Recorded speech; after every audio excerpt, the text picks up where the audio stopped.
Salutations. Welcome to Advocate for Frequencies. I am your representative, Latasha Red. It is nice to have each and everyone here today listening in with yours truly. Um, Disclaimer, I am doing multiple things at once, so I am not reading from a script. I am improvising.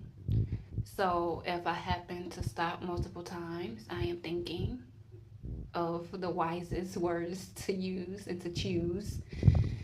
And please, please, please, please, by all means, take all mistakes for love, okay? Anywho, the topic of discussion that we will be reviewing today is the spiritual undertones to the terminology that we use.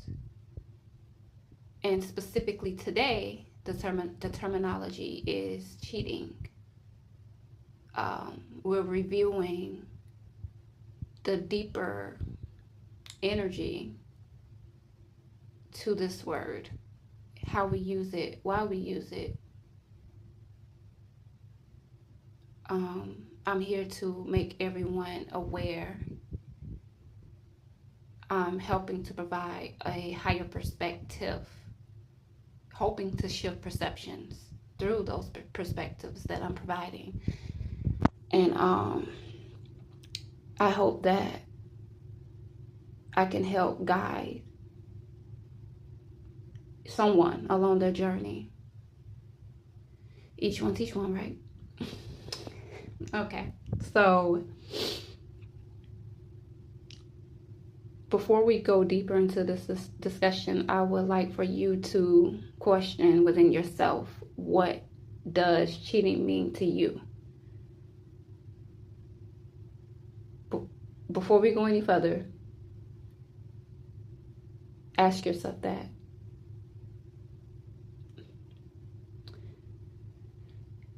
Generally, when you hear about the term cheating, when, individuals use this, they are referring to their partner, right? And you have other scenarios, of course, where you could have been cheated other ways, but specifically, we're going to turn our attention to the partnership dynamics of how this is utilized, how these words we use are utilized to describe what we are experiencing or what we had experienced.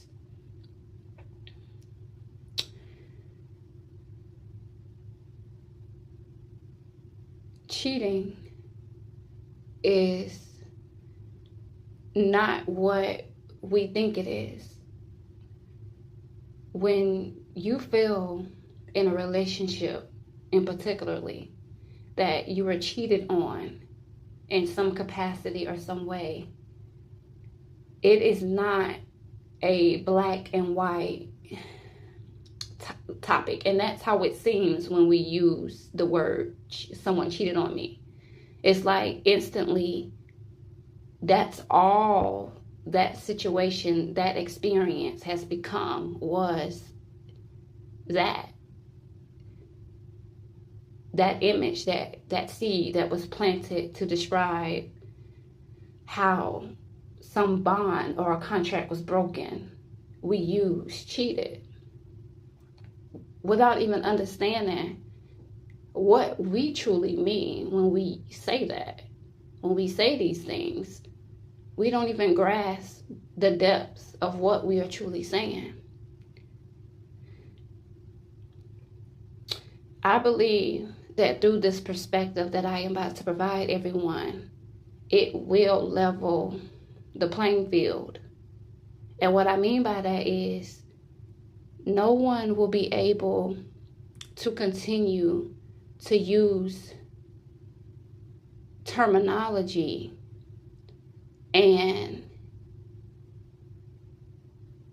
play victim by way of words. Because usually when you ask someone, hey, what happened in your relationship? And they're like, oh, my boyfriend or my girlfriend cheated on me. You think the worst of the boyfriend and the girlfriend, right? That person that they claimed cheated on them. And in that moment, we don't look at the person who's making these claims, right? Immediately our attention goes on to the other partner and we condemn them. And I would like for us to step into a higher way of perceiving. And through that, it will help the individuals who are quick to use words to play victim without necessarily acknowledging their part in their roles within the situations or circumstances that they have gotten themselves in. Now, what am I trying to say? The answer to that lies in the current consciousness definition of the term cheating. It is right now in its lowest form used in a way where a lot of individuals are playing victim.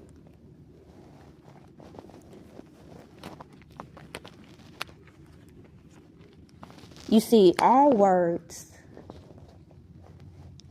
are energy. They carry high and low frequencies of energy.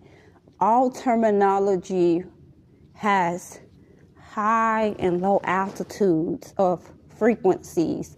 So depending on how it is utilized, it gives off an energy that tailors to that frequency.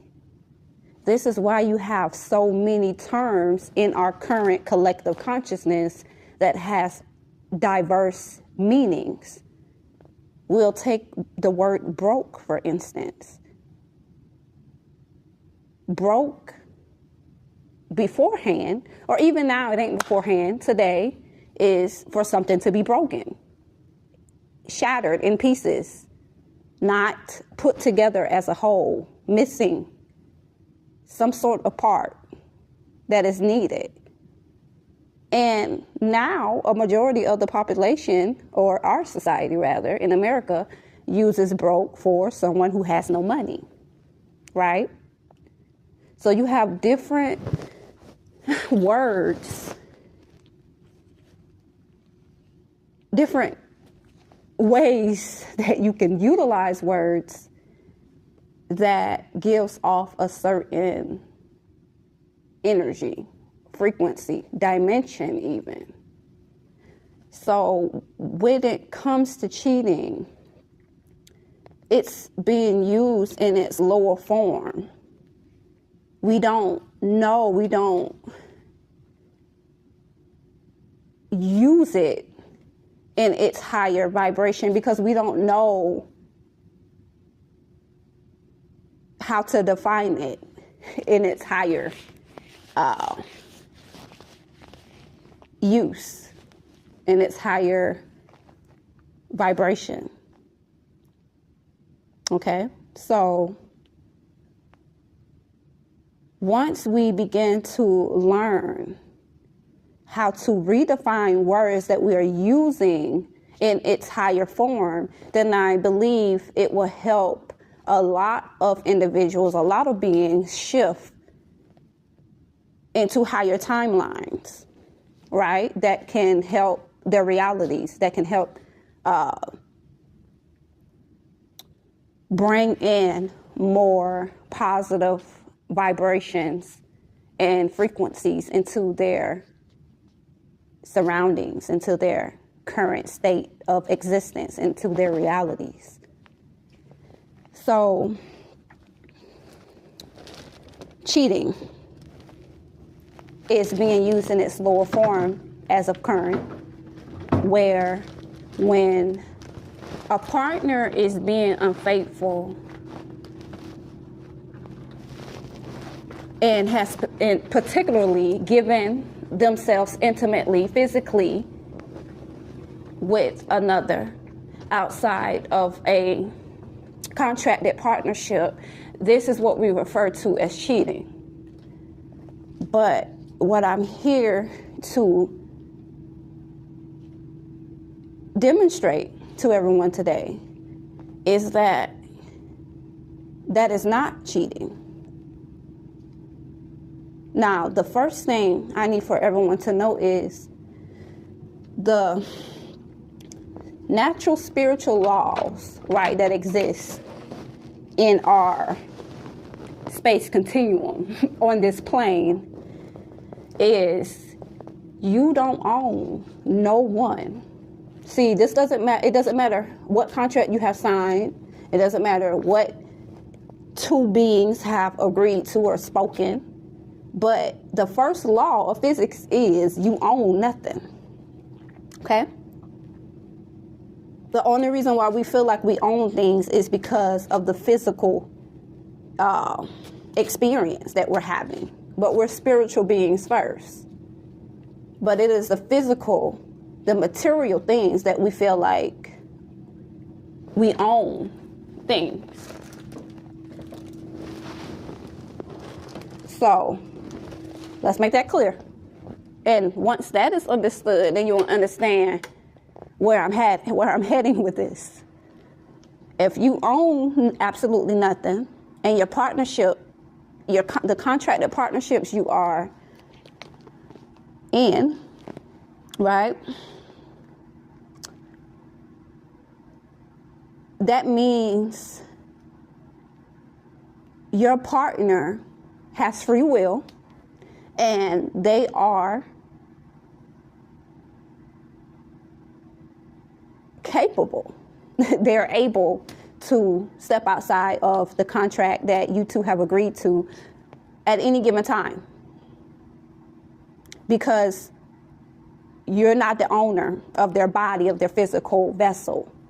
See, when two partners agree to become one, what's happening is you're fulfilling a contract. Both of you are, for some reason, coming together to pay off some type of debt.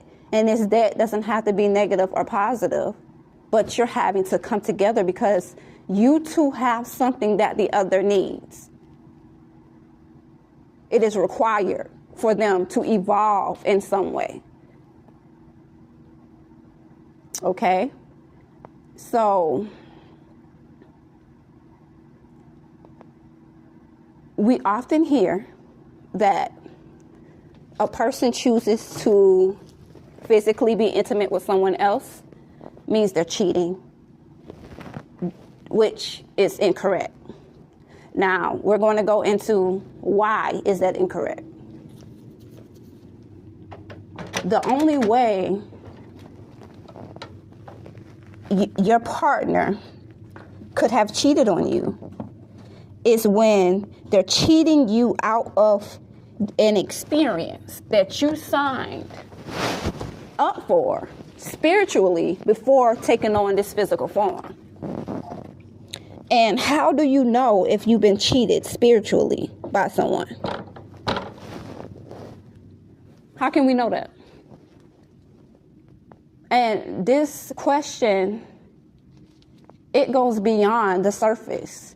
There's no way of truly knowing that if you're stuck in the ego, which is of control.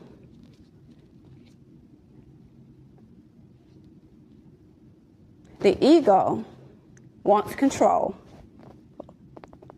and it doesn't know the true definition of being cheated, especially if it believes someone who they are partnered up with at this time has physically been intimate with someone else, and they refer to that as cheating. They don't know. Again, cheating is when an individual is not meeting the expectations of the signed agreement, the signed contract between the two before incarnating into their physical forms. Because before you both came here, before you both were birthed, you already agreed energetically. This is energy. This isn't us talking. This is energy that's being played out, that's being created, that's forming. And both of you agreed to partner up for said reasons, to experience, to learn, to grow, to suffer even. You know, the layers, the aspects to this is infinite. I can't just put it in one small compartment, because there's multiple reasons why beings partner up beyond it just looking good and smelling good. Sometimes it's chaotic. Sometimes it's uncomfortable. Okay? So what was it? What is it can anyone do in the partnership dynamic that can be qualified as cheating? It's when that person isn't sharing with you in ways that spiritually they sign up to share with you, right? So if it is about the physical and they're sleeping around with everybody else, but they're not sleeping with you at all, that would be qualified as cheating. But sleeping with you and sleeping with others is not qualified as cheating. Because you're getting what you energetically signed up for. And this is not something that you have control over. See, this is why a lot of people are not going to understand where I'm coming from, because everything is ego. Like this whole age that we're in right now, this time is ego based, where people have to have control. They have to have control over the partnerships, or the relationships, over the connections, so they can't see beyond the physicality of things, the materialism. And I understand, I comprehend that a lot of people are not going to get this, because if you're focused, if you're tied and attached to the physical realm and the material way of life, it's going to be hard for you to see the spiritual aspects, the spiritual undertones, the underlinings to life. How can someone cheat you? How can someone cheat you in a partnership? Again, they need to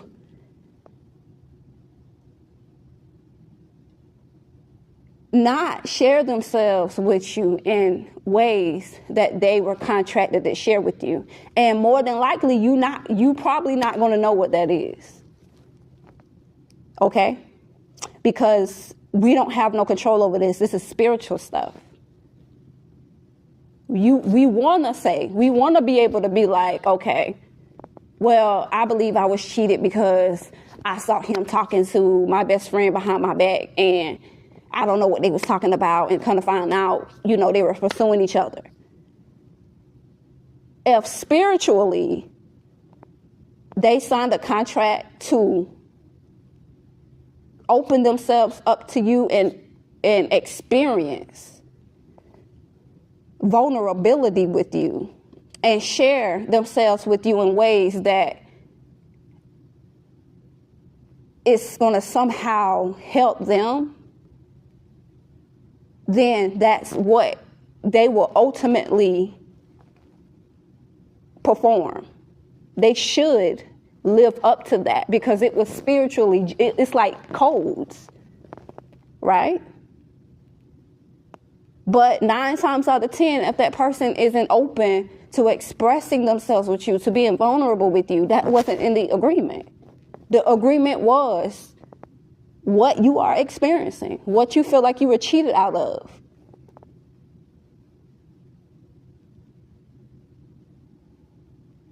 When it all boils down to the deeper undertones of cheating, we also have to look at the fact of why we are so quick to blame the partner and not look at ourselves. And what I mean by this is, and I'm not trying to seem insensitive, right? Because it's our sensitive topics, okay? Control. When you feel like you have no control, it hurts. It hurts. People want to say, it hurted when I found out that that person slept with this person or slept with someone behind my back. No, what actually hurted was the fact that you had no control over the situation. You have no control over that person's physical body or their vessel. That's what hurts. And that is the deeper rooted issues that a lot of us aren't touching on in our society, in our state of consciousness and existence in this point in time. See, a lot of beings need to come to terms with the spiritual laws that exist.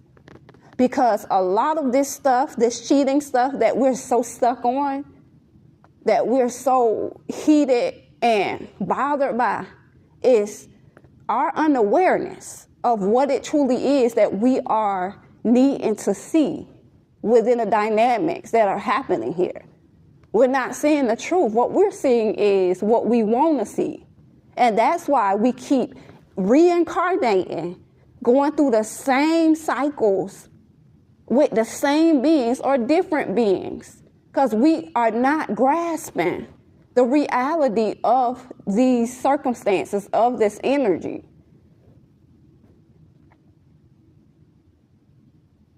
You have no control over no one but yourself. So a lot of these things that are in our current state of consciousness that we're stuck on, that we can't move on from, we're passing away, and that stuff is still embedded into our genetics, into our DNA, and we're having to reincarnate, and we're having generations of children having to deal with these same deeper issues because we're not solving them for ourselves. Has a lot to do with mental problems that we're having, sicknesses. The list goes on.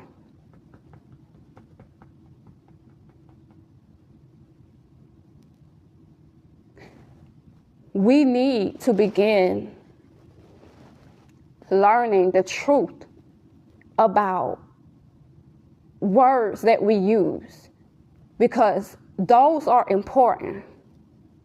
It's not something that should be taken for granted. It's not something that should be avoided. The words that you use are energy. They're describing you. They're describing the place that you are right now. They're describing the frequency that you're on, the vibration that you give off as a being. You're telling on yourself when you utilize words in a certain vibration. When you define words based off of what the masses are defining words as, you're telling on yourself energetically. So pay attention to how you are choosing to define terminology that you use. Because what you are using, that's what you believe in. How you use it, that is what you are believing in. And if you're believing in something, then you're living by it. You are materializing around what you believe and what you feel like you know.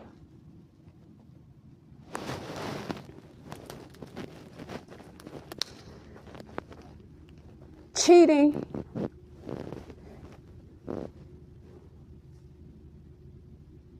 only exists if someone isn't fulfilling their contract. And guess what? That's not for you to decide. That's not your role here to determine how you are being cheated. Because your karma may be to experience whatever it is that you're experiencing that you feel like you've been cheated in. That's your karma. That's a debt that you had to pay back.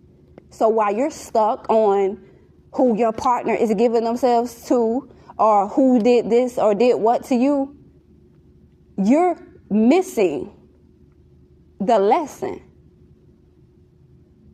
A lot of the lessons that surrounds cheating got to do with the attachment that is being made in these partnerships that shouldn't be there.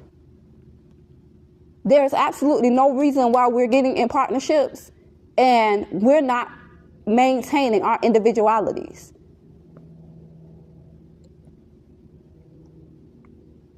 There's no reason why we're getting in these partnerships and not understanding. We don't own our partners.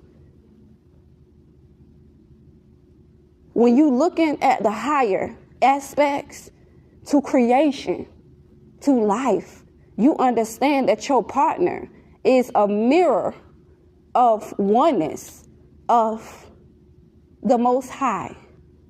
So you're experiencing your partner is experiencing all of life and all of its wonders. That's the gift that we've been given when we find that one person that we can connect with and share ourselves with in a multitude of ways that we won't be able to do with just a stranger or even family members. It's a gift. But in that gift, we don't own that gift. We have to maintain some type of detachment from what we are experiencing in some light. Because the moment you decide that you own anything that is being gifted to you, it's an illusion. Practice detachment. Work on control issues. See, people need to educate themselves spiritually, because this ain't something that you just about to find just anywhere. But education surrounding partnerships need to be had, because people think it's something that it ain't, that it isn't.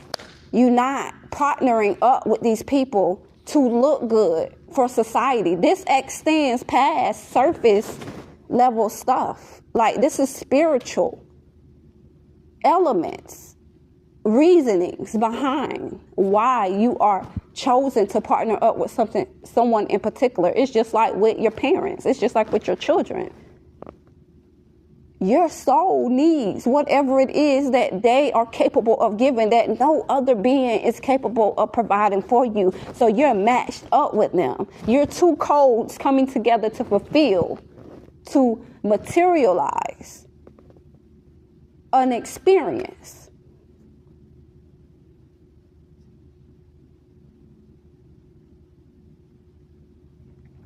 Please understand that we are powerful beings, and how we utilize terminology, how we define terms, is what is creating our world that we exist in currently. It is what has created our world. And I feel like a lot of things that we use in its lower frequencies is why our dimension at this time is so chaotic.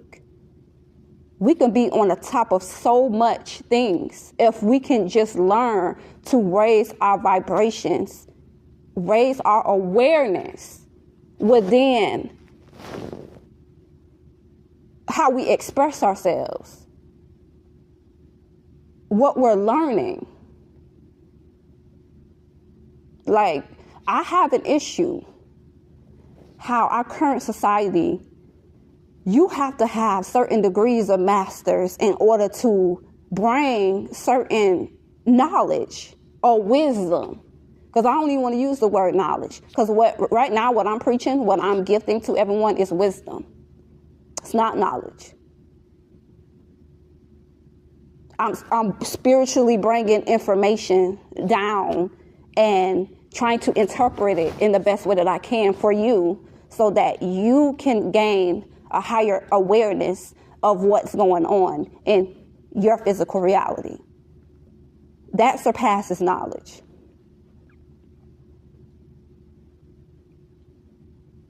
I have a problem with how when you have wisdom to share, everyone wants to knock what you're sharing. If it didn't come from someone that they follow or someone that they know went and got degrees, they don't want to hear it. And that's a problem, because we all are capable of creating and informing anyone on something that many aren't aware of. We're all capable of it. We all have certain codes within us, genetics, that no one else has, that only we are capable of discerning and expressing. And because someone doesn't have the degrees, or they don't look good or smell good like everybody else, they're, undermined.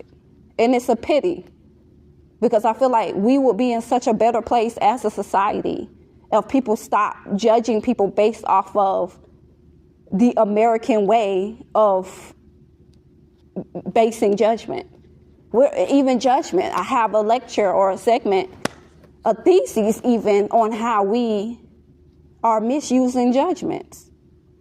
We're using judging on a low frequency. Now all you hear is, oh, that person is too ugly, they're too short, they're too this. That's an abuse of power. You're abusing your power to judge, because judgments are supposed to be used to protect you and others. That's the highest form of judgment. When you can say, okay, this person, they're abusive.